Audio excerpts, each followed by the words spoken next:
కిచెన్కి స్వాగతం. నేను మిస్ని. ఎలా ఉన్నారండి? అందరూ బాగున్నారా? నేనైతే సూపర్గా ఉన్నాను.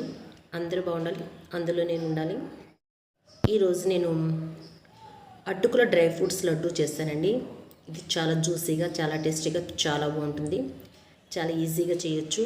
మీరు కూడా మీ ఇంట్లో ట్రై చేయండి. మీకు కనుక వీడియో నచ్చినట్లయితే లైక్ చేయండి, షేర్ చేయండి, సబ్స్క్రైబ్ చేయండి.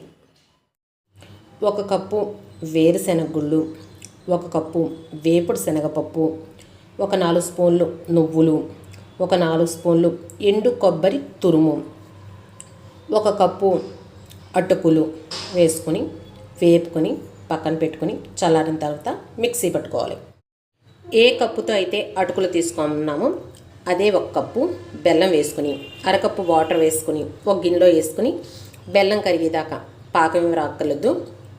బెల్లం కరిగిన తర్వాత పొయ్యి కట్టేసుకుని ఈ బెల్లం వాటర్ని పక్కన పెట్టుకోవాలి. ఇదిగోండి బెల్లం వాటర్ వడకట్టుకుని వేరే గిన్నెలోకి తీసుకున్నాను. ఇది మరుగుతుంది. ఇప్పుడు ఇందులోకి కొద్దిగా అటుకులు వేరుశెనగగుళ్ళు పొడుము చేసుకున్నాం కదా, ఆ పొడుము వేసుకుని బాగా కలుపుకోవాలి. ఇలా మెత్తగా మిక్సీ పట్టుకోవాలి.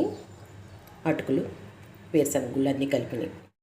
ఇలా ఉండలేకుండా కలుపుకున్న తర్వాత ఒక 2 స్పూన్లు నెయ్యి వేసుకోవాలి.